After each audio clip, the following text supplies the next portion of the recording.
10-12 વર્ષથી આપણે જોઈએ છીએ કે આ દુનિયામાં સારા કામો થવા લાગ્યા છે. જેની કોઈ સેવા કરતો નથી એમની સેવા કરવા લાગ્યા છે. તેથી પ્રભુ પ્રેમી બાળકોને ખૂબ ખૂબ આશીર્વાદ આપીએ. આપણે માનવ મંદિરમાંથી આવ્યા છે, ખૂબ સારકુંડલાથી આવેલા છે. ઓહ અચ્છા, સારકુંડલાથી આવ્યા છે. સીતારામ બાપુ, હું નામ સીતારામ બાપુ જ ને? ભક્તિરામ બાપુ. આ ભક્તિરામ બાપુ માનવ બહુ સરસ સેવા કરે છે બાળકોને. ખૂબ માનવ મંદિર સારકુંડલા તરફથી આવેલા છે. ભક્તિરામ બાપુ ચલાવે છે. ખૂબ સરસ કહેવાય, બહુ આનંદની વાત છે. કોઈની માં બનીએ, કોઈના ભાઈ બનીએ. એક પંક્તિ. જનની જોડ સખી નહીં જડે રેલો, જનની જોડ સખી નહીં જડે રેલો, મીઠા મધુ ને મીઠા મેહુલાવેલો, મીઠા મધુ ને મીઠા મેહુલાવેલો, એથી મધુરી મોરી માતરે જનની જોડ સખી નહીં જડે રેલો, જનની જોડ સખી નહીં જડે રેલો. તેથી ઘરમાં માં હોય તો આપણા જેવા કોણ ભાગવા? ખૂબ સેવા કરવી, ખૂબ આદર આપો, ખૂબ પ્રેમ આપો. માંડ દીકરી બહુ આદર ને પ્રેમથી મળે છે. માતા વીરણી કહે છે, પુત્રી સતી યજ્ઞનાળના દર્શન કર, જલ્દી પાછી આવ. માં દીકરી આપણે સુખ અને દુઃખની વાતો કરી, પણ માં વીરણીને ખબર નથી કે સતીની આખરી મુલાકાત છે. માં વીરણી જાણતી નથી કે સતી યજ્ઞનાળને દર્શન કરવા જશે, સતી પાછા ફરવાના નથી, હવે સતીનો સમય પૂરો થયો છે. માં વીરણી જાણતી નથી. અને આ વાતથી આપણે પણ સવે સાવધાન રહેવાનું છે. આ દુનિયામાં કોઈ માણસ જાણતો નથી કે કોની પહેલી મુલાકાત છે, કોની છેલ્લી મુલાકાત છે. તેથી જીવન માર્ગમાં જે મળે તેની સાથે સારો વ્યવહાર કરો, પ્રેમાળ વ્યવહાર કરો. કોઈ સાથે અપમાન નહીં, કોઈ સાથે દ્વેષ નહીં, કોઈ સાથે ઈર્ષાભાવ નહીં. આવું સૌની સાથે પ્રેમ અને લાગણીનો વ્યવહાર કરીએ આપણે. કારણ કે એ માણસ પછી બીજી વાર મળવાનું નહીં મળવાનું શું ખબર આપણને. અને ખૂબ યાદ રાખો, સાંજે પોતપોતાના ઓરડામાં સુવા જાઓ ત્યારે પણ સૌની સાથે સમાધાન કરીને જાઓ. બાકી મનની મનમાં રહી જાય છે. ઘણા રાત્રે સુઈ જાય છે, સવારમાં જાગતા નથી. તેથી સાંજે આખા દિવસનું કાંઈ પણ મન દુઃખ થયું હોય, એકબીજા ક્ષમા માગી દો. અને સાથે બેસીને ભોજન કરવાના આદતી બનો. સાથે સભા કરો, ધર્મ સભા કરો, સાથે ભોજન કરો, સાથે ભજન કરો. એકબીજાના મન એકબીજાના મળી જશે. ઘર પરિવારમાં ખટરા, ઘર પરિવારમાં મન દુઃખ હશે, બધા દૂર થશે. અને મહાવીરની સતીને કહે છે ને સતી જાય છે, યજ્ઞનાળમાં પ્રવેશ કરે છે. શિવજીનું કોઈ સ્થાન નથી, શિવજીનું કોઈ સ્થાપન નથી. સતીને દુઃખ થયું છે અને દક્ષ મહારાજને કહેવા લાગે છે, પિતાજી આપ તો જાણો છો કોઈ પણ મોટો યજ્ઞ કરો, યજ્ઞનું ફળ આપનાર બસ શિવ છે. ભગવાન શિવ સાક્ષી સ્વરૂપ છે, કોણ હોય શકે? દક્ષ મહારાજે પુત્રી સતીનું અપમાન કર્યું છે. અને એ સમયે સતી તજહુ તુરત દેહી તેહી હેતુ ઉર્ધારે ચંદ્રમૌલી ભ્રષ્કેતુ. એ સમયે નિર્ણય લીધો કે મારા દેહનો ત્યાગ કરું. ચંદ્રમૌલી ભ્રષ્કેતુનું ધ્યાન ધર્યું છે. અસ કહી જોગ અગ્નિતનું ઝારા, અંગમાંથી યોગાગ્નિને પ્રગટ કરીને સતી પોતાના પ્રાણનો ત્યાગ કરે છે. અને સતી અંત સમય ભગવાન વિષ્ણુને યાદ કરે છે. સતી મરત હરિસન બરુમાગા, જન્મ જન્મ શિવ પદ અનુરાગા. જન્મો જન્મ સુધી મને ભગવાન શિવજીનું સાનિધ્ય મળે. ભગવાન હરિને પ્રાર્થના કરી છે. આ વિષ્ણુ પત્ની લક્ષ્મી મહાદેવની સાધના કરે છે. અને શંકર ભગવાનની પત્ની સતી ભગવાન વિષ્ણુને યાદ કરે. સતી મરત હરિસન બરુમાગા, હરિની પાસે વરદાન માંગ્યું. કેવું વરદાન માંગ્યું છે? એક જન્મને જન્મો જન્મ સુધી મને શિવજી જ મળે. અંતે સતી મહાદેવને યાદ કરતા કરતા પોતાના પ્રાણનો ત્યાગ કરે છે. ભગવાન મહાદેવને કૈલાસમાં ખબર પડી છે, સતીએ પોતાના પ્રાણનો ત્યાગ કર્યો. ભગવાન શંકરજીએ જટા પછાડી નથી, જટામાંથી એક લટ ખોલી છે. એ લટમાંથી વીરભદ્ર અને મહાકાલી બંને પ્રગટ કર્યા છે, જે ભગવાન શિવ દ્વારા પ્રગટ થયેલા છે. અને વીરભદ્રજીને આજ્ઞા કરે છે કે જાઓ દક્ષ મહારાજને દંડ કરો, તેનો અભિમાન મિથ્યા કરો. મૃત્યુદંડ આપો એવું નતું કીધું. જો મૃત્યુદંડ આપવું કીધું હોય તો દક્ષને જીવિત ન કરી શકાય. તેથી ભગવાન મહાદેવજી દક્ષને દંડ આપો આટલું જ વીરભદ્રને કહ્યું હતું. અને વીરભદ્ર દક્ષ સાથે યુદ્ધ કરવા માટે આવે છે. ભૃગુ ઋષિ યુદ્ધ રોકવા માટે ઘણો બધો પ્રયાસ કરે છે, અંતે યુદ્ધ અનિવાર્ય બન્યું છે. દક્ષ મહારાજના ગુરુ ભૃગુ ઋષિ છે. અંતે દક્ષ મહારાજ અને વીરભદ્રનું યુદ્ધ થાય. યુદ્ધના પરિણામ સ્વરૂપે દક્ષનું ધરતી મસ્તક અલગ બને છે, યજ્ઞકુંડમાં બળીને ભસ્મ થાય છે. એક બાજુ સતીનું શબ છે, એક બાજુ દક્ષ મહારાજનું શબ, યજ્ઞકુંડમાં મસ્તક બળીને ભસ્મ થાય. ભૃગુ ઋષિ આદિદેવ પરમપિતા પરમાત્મા શિવને પ્રાર્થના કરે છે. ભૃગુની પ્રાર્થનાથી ભગવાન મહાદેવ ત્યાં ઉપસ્થિત થાય. ભગવાન સ્વયં શિવજી ત્યાં આવે છે અને ભૃગુને કહે છે કે ભૃગુ ઋષિ, ભગવાન મેં દક્ષને બહુ સમજાવ્યો પણ દક્ષ મારી વાત ન માની. અંતે પરિણામ દુઃખદ આવ્યું. શાસ્ત્રની, સદગુરુની, સાધુ સંત મહાપુરુષોની, સજ્જનોની વાત ન માને, સારી વાત ન સ્વીકારે, તે જીવનમાં હંમેશા પરાજય થાય, જીવનમાં હંમેશા દુઃખી થાય. મારી વાત ન માની ભગવાન, બીજું તો તમને શું કહું મહાદેવજી, પણ દક્ષને જીવિત કરો ભગવાન, પ્રજેશ છે. કઈ રીતે જીવિત કરો ભૃગુ? ભગવાન હું જાણું છું આપને ભ્રુકુટી માત્રથી જગતનું સર્જન કરી શકતા હોય તો ભગવાન આપ મંત્ર શક્તિ માત્રથી દક્ષને જીવિત કરી શકો છો. ભગવાન મહાદેવ ભૃગુ ઋષિને કહે છે મસ્તક લઈ આવો. મસ્તક લેવા જાય છે. પશુ મસ્તક લાવે છે, મહાદેવને આપે છે. સજીવન મંત્રનો પ્રયોગ થાય છે. દક્ષ મહારાજને પશુ મસ્તક વડે જીવિત કરે છે. અને દક્ષ મહારાજ જીવિત થતા ભગવાન શિવને પ્રણામ કરે છે. ભગવાન મને ક્ષમા કરજો. અહંકાર અભિમાનમાં મેં તમારો અનાદર કર્યો, અપમાન કર્યો. ભગવાન આ જગતનું સર્વસ્વ ભગવાન તમે છો. અને દક્ષ મહારાજે જે ભગવાન શિવની સ્તુતિ કરી છે, અદ્ભુત સ્તુતિ કરી છે, બહુ લાંબી સ્તુતિ છે અને સુંદર સ્તુતિ પણ છે. નમામિ નમામિ દેવં વરદં વરેણ્યં નમામિ દેવં ચ સદા સનાતનં નમામિ દેવાધિમપીશ્વરં હરં નમામિ શંભો જગદેકબંધું નમામિ વિશ્વેશ્વર ઈશ્વરૂપં સનાતનં બ્રહ્મ નિજાત્મભાવં નમામિ સર્વે નિજભાવગમ્યં વરં વરેણ્યં વરદં નતોસ્મિ વરં વરેણ્યં વરદં નતોસ્મિ. ભગવાન મને ક્ષમા કરો. ભગવાન મહાદેવ દક્ષ મહારાજને કહે દક્ષ મહારાજ, જેવો વર્તાવ બીજા સાથે કરીએ એવો વર્તાવ આપણા માટે ફલિત થાય છે. તેથી આજથી પ્રતિજ્ઞા લો, એવો વ્યવહાર કે વર્તાવ બીજા સાથે ન કરવો કે આપણા માટે દુઃખનું કારણ બને. અને બ્રહ્માંડનો પ્રારંભ આકાશમાંથી, પાતાળમાંથી, કોઈ દિશામાંથી બ્રહ્માંડનો પ્રારંભ નથી થતો. બ્રહ્માંડનો પ્રારંભ જ્યાં આપણે ઊભા છીએ, જ્યાં આપણે બેઠા છીએ ત્યાંથી થાય છે. જે આપણે બોલીએ આપણાથી જ પ્રારંભ થશે. તેથી સારું વિચારો, સારું બોલો, શુભ ચિંતન કરો, ભવિષ્યનું મનોમંથન કરો. કોઈ દી નબળો વિચાર નહીં. ભગવાન તે મને કાંઈ નથી આપ્યું એવું નહીં કહેવાનું. ભગવાન તે મને બહુ જ આપ્યું છે. ભગવાન તે મને બહુ જ આપ્યું છે. ભગવાન હર હંમેશા તથાસ્તુ તથાસ્તુ તથાસ્તુ તથાસ્તુ બોલે છે. તું જે મનમાં સંકલ્પ કરી બધા જ તારા સંકલ્પ પૂર્ણ થાય. ભગવાન 24 કલાક આપણને આશીર્વાદ આપે છે. પણ આપણી વિચાર ક્રાંતિ જો થાય, રામ શર્મા આચાર્ય ગાયત્રી પરિવારમાં વિચાર ક્રાંતિનો મહિમા છે. વિચાર શ્રેષ્ઠ કરો, વિચાર સારા કરો, વિચાર હંમેશા ઉદ્ધમી વિચાર કરો. તેથી ભગવાન હંમેશા તથાસ્તુ તથાસ્તુ તથાસ્તુ બોલાવે. શુભ વિચાર હંમેશા માણસના જીવનને શુભ બનાવે છે. મંગલમય વિચાર માણસના જીવનને મંગલમય બનાવી શકે છે. કોઈ પણ કાર્ય કરતા પહેલા આપણે વિચારીએ છીએ એટલે સારું વિચારવું. દક્ષ મહારાજ અને મહાદેવનો સુંદર સંવાદ થયો છે.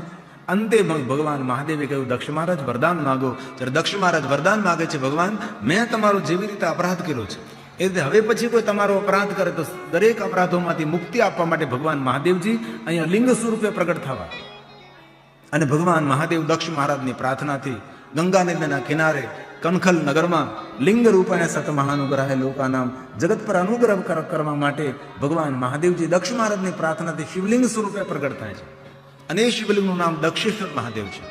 જે કોઈ દક્ષેશ્વર મહાદેવનું દર્શન કરે છે શિવ અપરાધ, દેવ અપરાધ, પિતૃ અપરાધ, આચાર્ય અપરાધ, ગ્રંથોનો અપરાધ કર્યો, દરેક અપરાધોમાંથી મુક્તિ આપનારા દક્ષેશ્વર મહાદેવ છે. યુગોથી બિરાજે છે કનખલમાં. ત્યારે પણ હરિદ્વાર જવાનો અવસર થાય. નીલેશ્વર છે, બિલેશ્વર છે, તિલભાંડેશ્વર છે, અનેક ભગવાન મહાદેવના આટલા લિંગ સ્વરૂપો હરિદ્વારમાં છે. માયાદેવીનું સુંદર મંદિર છે, પણ હરિદ્વારમાં જયા પછી ખાલી ગંગા સ્નાન કરીએ છીએ, અન્ય કાંઈ કરતા નથી આપણે. તો દક્ષેશ્વર મહાદેવનું વિશેષ પ્રકારે દર્શન કરીએ.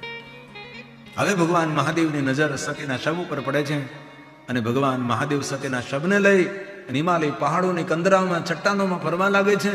હાથમાં શબ છે, જટા ખુલ્લી છે, આંખોમાંથી આંસુ ટપકે છે અને ભગવાન શિવજી સતીના શબને લઈ અને હિમાલય પહાડની એક પર્વતથી બીજા પર્વત પર, બીજા પર્વતથી ત્રીજા પર્વત પર દેવતાઓ વિષ્ણુ ભગવાનને પ્રાર્થના કરે છે અને વિષ્ણુ ભગવાન ચક્રને આજ્ઞા કરે, ચક્ર છૂટે છે. સતીના અંગના ટુકડાઓ જ્યાં જ્યાં પડે છે ત્યાં ત્યાં શક્તિપીઠોનું પ્રાગટ્ય થાય છે. અંતે ભગવાન મહાદેવ સતીના શબમાંથી મુક્ત બને છે અને ભગવાન શિવ ધ્યાનસ્થ બને છે. અને સતી અંત સમયે વિષ્ણુ ભગવાનને યાદ કર્યા હતા. ભગવાન મહાદેવ પાસે વરદાન માંગ્યું હતું, તેથી તેહી કારણ હિમગીરી ગુરુ જાય જન્મે પાર્વતી તનુ પાય. અનેક કારણનું એક કારણ કે અંત સમયે સતી બીજા જન્મ માટે હિમાલયને ત્યાં જન્મ લે છે. તેહી કારણ હિમગીરી ગુરુ જાય. અનેક કારણો શિવપુરાણમાં પણ છે, અનેક કારણો અનેક શાસ્ત્રોમાં પણ. કારણ કયું કે બીજો જન્મ સતીનો ગંગાધીરાજ હિમાલયને ત્યાં થાય.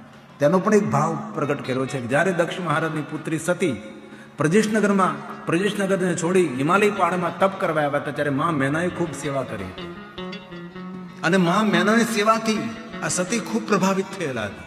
અને એ સમયે સતીને મા મેનાને વચન આપેલું હતું કે મા તે મારી ખૂબ સેવા કરી છે, મારી પરિક્રમા કરી છે, અને મા મેનાને વચન આપેલું હતું કે મારો બીજો જન્મ થશે ને માં, તો હું તારા અંગને તારી પુત્રી તરીકે પ્રગટ થઈ છું. તેહી કારણે હિમગીરી ગુરુ જાય જન્મે પાર્વતી તનુ પાય. અને પાર્વતીનું સુંદર જીવન ચરિત્ર, નારદજીએ સુંદર પાર્વતીને શિવ ભક્તિનું માર્ગદર્શન આપ્યું અને ભગવાન શિવજી ધ્યાનસ્થ છે. વચ્ચેના સમયમાં તારકાસુર નામનો અસુર બ્રહ્મા પાસેથી વરદાન મેળવે છે કે શિવ દ્વારા પુત્ર જન્મે ને મારું મૃત્યુ થાય. મૃત્યુનું કારણ ભૂલી ગયો છે ને, તેથી હાહાકાર મચાવવા લાગ્યો. દેવતાઓએ નિર્ણય લીધો કે નારદજી પાર્વતીને શિવ ભક્તિ આપે છે અને પાર્વતી યુવાન થયા છે. નારદજીને કહેવાથી આ હિમાલયના પુત્રી પાર્વતી શિવજી સાથે પરણવા માટે તપ કરે છે. અહીં શિવજી ધ્યાનસ્થ છે અને તારકાસુરને એવું વરદાન મળ્યું છે કે શિવ પુત્ર દ્વારા મૃત્યુ થાય, તો આપણે શિવ અને પાર્વતીના જો વિવાહ કરાવીએ તો એમના દ્વારા સંતાન જન્મે તો તારકાસુરના ત્રાસમાંથી મુક્ત બની. પણ શિવજીને સમાધિમાંથી જગાડે કોણ?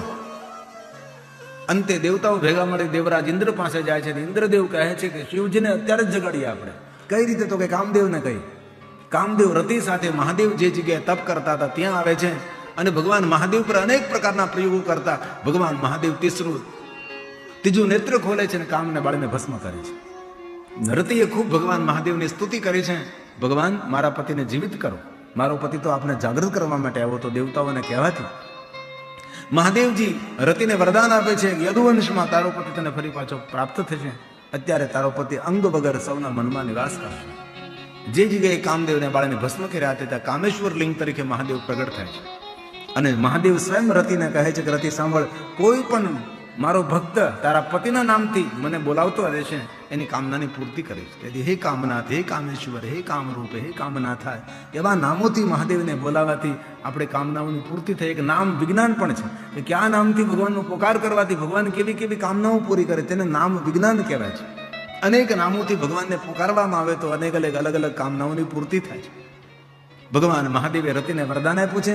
જે જગ્યાએ રતિએ સ્તુતિ કરી હતી ત્યાં રતિનાથ મહાદેવ લિંગ તરીકે ભગવાન પ્રગટ થયા. જે જગ્યાએ કામને બાળીને ભસ્મ કર્યા ત્યાં કામેશ્વર મહાદેવ લિંગ તરીકે ભગવાન પ્રસિદ્ધ થયા અને ભગવાન પછી ધ્યાનસ્થ બને છે. એક બાજુ પાર્વતી તપ કરે છે, એક બાજુ શિવજી ધ્યાનસ્થ છે. હવે શિવજીને જગાડવા માટે શું કરવું જોઈએ? તો દેવતાઓએ નિર્ણય લઈ આપણે નારદ પાસે જઈએ. દેવતાઓ ભેગા મળી નારદજી પાસે ગયા. નારદજીને વિનંતી કરી. નારદજી કહ્યું કે સાંભળો દેવતાઓ, મહાદેવને જગાડવા માટે બળ બુદ્ધિનો પ્રયોગ ન કરે. મહાદેવને જગાડવા હોય તો આપણે તેને પ્રાર્થના કરીએ. અને દેવ સમૂહને સાથે લઈ નારદજીને લઈ ભગવાન મહાદેવ જે જગ્યાએ તપ કરતા હતા ત્યાં જાય છે અને ભગવાન શિવની ખૂબ પ્રાર્થના કરે છે. અને પ્રાર્થનાથી મહાદેવજી જાગે છે, સમાધિમાંથી ઉઠે છે અને નારદજી કહે છે કે મહાદેવ, દેવતાઓ તારકાસુરના ત્રાસથી ખૂબ દુઃખી છે. બ્રહ્માજીએ તારકાસુરને એવું વરદાન આપ્યું છે કે તમારા દ્વારા સંતાન જન્મે તો તારકાસુરનો અંત થાય ને તારકાસુરનો અંત થાય તો દેવતાઓ સ્વર્ગમાં શાંતિથી રહી શકે. તો તારકાસુરનો વધ કરવા માટે ભગવાન મહાદેવજી તમારી સાથે પરણવા માટે નગાધિરાજ હિમાલયની પુત્રી પાર્વતી તપ કરે છે. નારદી એ ન કહ્યું કે મેં જ પાર્વતીને કહ્યું તમે તપ કરો એમ. ભગવાન અમારે સૌની ઈચ્છા છે કે તમારા વિવાહ હિમાલય પુત્રી પાર્વતી સાથે થાય. ભગવાન શિવજી કહે દેવતાઓના સુખ માટે હું વિવાહ કરીશ. હું કૈલાસ જાઉં છું ને એ સપ્તર્ષિઓ તમે પાર્વતીને આશીર્વાદ આપો. અને પાર્વતી પોતાનું તપ પૂર્ણ કરે અને હવે નગાધિરાજ હિમાલય નગરમાં જાય અને સપ્તર્ષિઓ પાર્વતીને થોડી ભક્તિની પરીક્ષાઓ કરે છે. અને પરીક્ષાઓ કર્યા બાદ સપ્તર્ષિઓ આશીર્વાદ આપે છે અને પાર્વતી પોતાનું તપ પૂર્ણ કરી અને પિતાના ગૃહે આવે છે અને પિતાજીને વાત કરે છે. અને ત્યારબાદ ભગવાન શિવ અને પાર્વતીના વિવાહની સુંદર કથા છે. આદેશ કરી દીધો કે દ્વારકાની બાજુમાં જે જ્યોતિર્લિંગ છે એ આપણું નાગેશ્વર મહાદેવ. દારૂકા વન છે. દ્વારકાથી દારૂકા વન નથી. દારૂકા નામનો રાક્ષસ હતો. દારૂકા નામની રાક્ષસી હતી અને એમનું બનાવેલું વન હતું એટલે દારૂકા વન. અને દારૂકા વને ભગવાન મહાદેવ નાગનાથ બિરાજે છે. એવા ભગવાન મહાદેવજી વ્યાલોની રક્ષા કરે છે, સર્પોની રક્ષા કરે છે. તેથી દરેક સર્પોના ઈષ્ટદેવ મહાદેવ આપજો. વ્યાલાનામ પતિએ નમઃ, વ્યાલ પ્રિયાય નમઃ.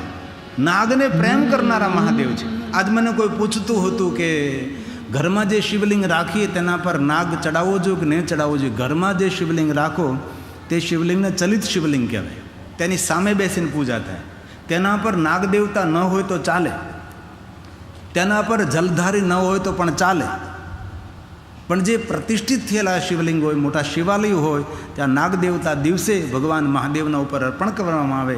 રાત્રિના સમયે ભગવાન નાગદેવતાને શિવલિંગથી નીચે ઉતારી લેવામાં આવે અને ગળતી દિવસમાં ચડાવવામાં આવે અને ગરમીના દિવસોમાં ગળતી ચડાવવામાં આવે. 12 મહિના નહીં. ઉત્તર ભારતમાં જઈએ તો રાત્રે ગળતી ચડાવે ને 12 મહિના ગળતી ચડાવે. કોઈ મેળ જ નહીં. ઉત્તર ભારત ડિસ્ટર્બ થયેલો પ્રાંત છે. 700 વર્ષ સુધી મોગલ સામ્રાજ્ય રાજ્ય કર્યું. તેથી આપણા ધર્મનું ઘણું બધું ત્યાં ખંડન થયું છે. તેથી એ લોકો ઘણું બધું જાણતા પણ નથી. ઘણું બધું ત્યાં ઘટે છે. પણ આપણે ગુજરાતની અંદર ઘણું બધું સારું છે. તો બૃહસ્પતિ દેવ કહે છે ભગવાન એવા મહાદેવ હું પ્રણામ કરું છું. વ્યાલ પ્રિયાય વ્યાલાય વ્યાલાનામ પતયે નમઃ વ્યાલાનામ પતયે આ એક छोटा सा सुंदर कीर्तन गाएंगे चारू के सिंह शिव के शरण में. અમારી સુંદર રચના છે. ફક્ત 2 જ પંક્તિની છે પણ સુંદર છે. અમે બધા ભેગા મળીને સુંદર કમ્પોઝ કરી છે અને સુંદર છે. તાલી સાથ મેં. શાબાશ શાબાશ.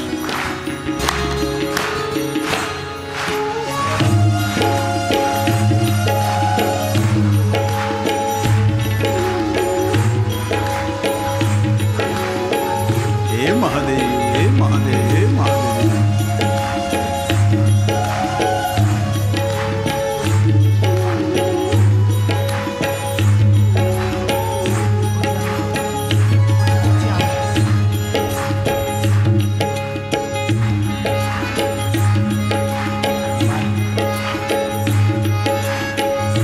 आइए भाव से आदर के साथ.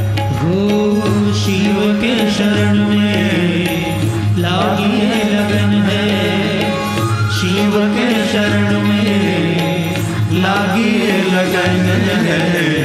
अखियाँ ढूंढे तुझे दर्श दिखावे. अखियाँ ढूंढे तुझे दर्श दिखावे. शिव के शरण में लागी है लगन है. शिव के शरण में लागी है लगन है.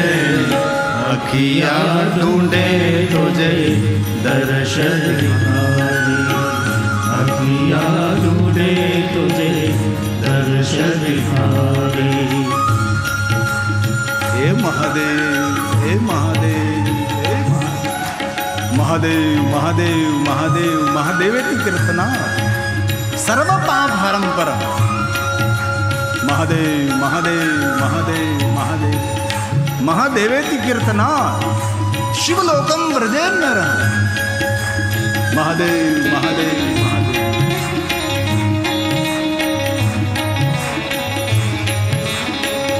તો આપ સૌની ઉપસ્થિતિને ખૂબ હૃદયથી પ્રણામ.